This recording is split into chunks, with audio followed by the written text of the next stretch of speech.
Ja, самцана welcome back channel. Энэ удаагийн дугаар та бүхэнд тандури chicken тэгээд өндөг ноон сонгодог шүл тэгээд энтэг нанг хэрхэн хийх аргыг хуваалцуулна. За юуны өмнө бол махаа сайхан янзлчихна. За тэгээд гаднах талын нөөхийг ингэж сайхан авч жагаад за тэгээд нэмгэн зузаан хэсэг байгаа. За тэгээд нэмгийн хэсгийн шууд ингэж ирчихнэ. За тэгээд жон зузаандоо хэсгийг бол тэгээд дунд нь бас иймэрхүү ясмас байдаг болохоор ингэж авчнаа.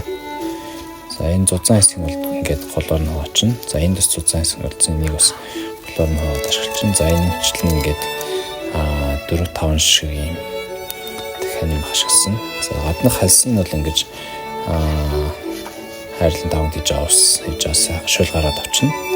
За тэгээд хэрцсэн дахин дээр давс перц хоёр талд нь жигд тэцээ авчнаа. За үүнийг бүгдийг уутанд хийчихнэ. За уутанд хийсний дараа тараг 3-4 хадбаг. За тэгээд дашида 3 чимэх. Нунтаг карри 2 албаг. Кетчуп 2 албаг. Саримс хатаасан саримс 1 жижиг албаг.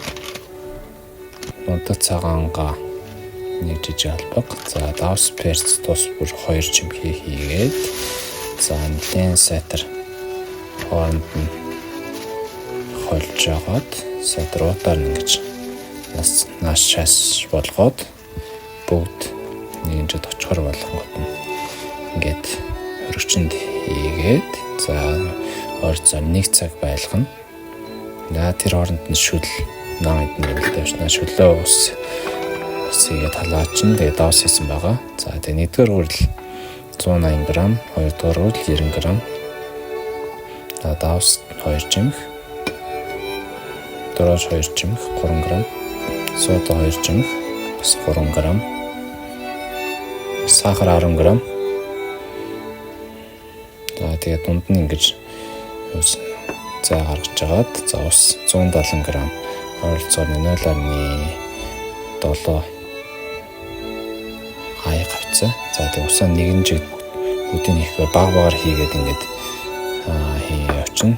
Бас усын хэтэрхий хэтүүлжүүл бас дараа нь гурилын дахиж нэмж тааруулах гэж байгаа хэцүү учраас баг зэрэгээр ингэж хийгээ явчихна. За тэгээд иймэрхүү усуур эхлээд ашиглаад явал гар мох болохгүй шиг ашиглах боломжтой. Гурилаа ногчих боломжтой. За тэгээд жоон зурмаг иймэрхүү гоё болоод за бүрэнхий болгосны дараа таглаад 2 дахин томортол хүлээн. За ойролцоогоор 20 минут болсон байгаа.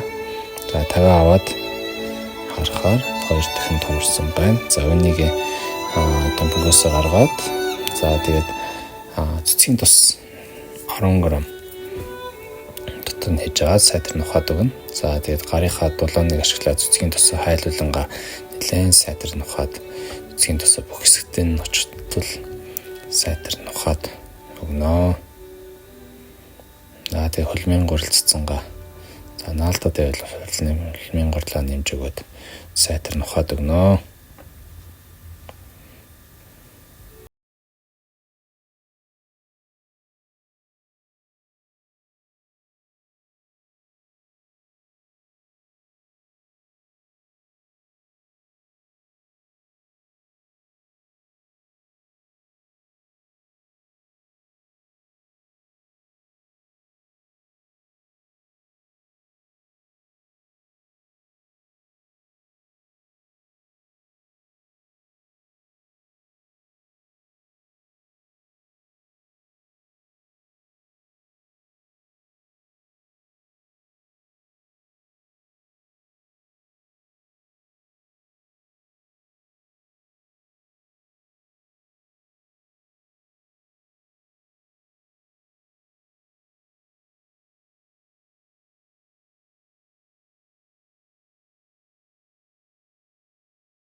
таглаад за нөгөө тал руу нэрвэлээ. Дахиад таглын тагламгаа ингэж хайрсан байгаа. За маш гоё зөөлөн бөгөөд ингээд гоё хөөгөөд явчихж байна.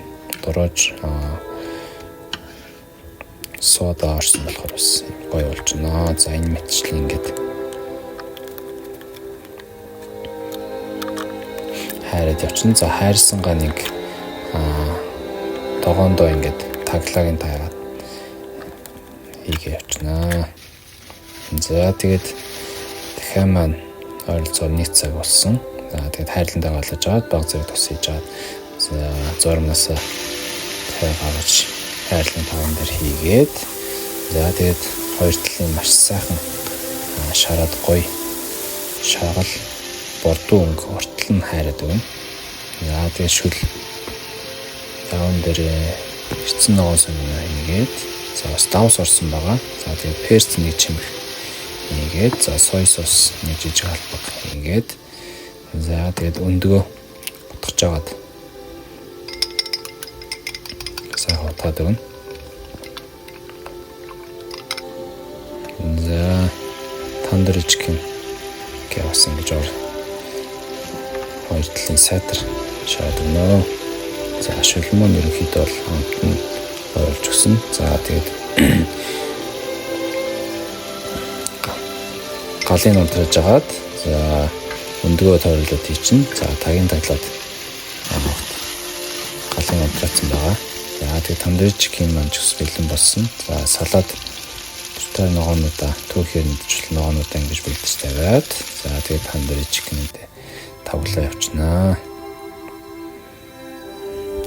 За тэгээд шүл маань ч гэсэн бэлэн болсон байна. За тэгээд өндг нь маш гоё ингэж гоё биетэй болж өгсөн. Тэгээд дахианы махтаагаас ингэж тэгэхээр бас маш гоё болдог. За энгийн болгоч маш гоё амттай болдог шүл байгаа. Тэгээд дахианы илүү хэсгийг бол хаях шаардлагагүй юм гоё шүл болдог. За ингээд хоол маань бэлэн болоо. За амсаад үзье. За шүл маань бол үнэхээр час хийсэн гоё амттай. За тэгээд ийм энгийн хайдаг хэсгээр ч гэсэн маш гоё шүл болох боломжтой байдаг. За тэгээд наан энтэг наан дээр тандыр ичгэн тэгээд ногоогоо тавьж агаад хамтлаад үзье. За үнэхээр гоё бургер идэж байгаа юм шиг л бургернээс хамаагүй гоё болсон байна. За тэгээд иймэрхүү чили соус нэр байвал бас ингээд кетчуп ч юм уу чили соустойгоо дүрээд идвэл бас үнэхээр янзын амттай байлаа. За чикен шүлөө амсангаа чикингээ дахиагаас ингээд идвэл бас үнэхээр гоё байсан. За та бүхэн бас туршаад үзээрэй. Анхаарал хандуулсан та бүхэнд баярлалаа баяр та.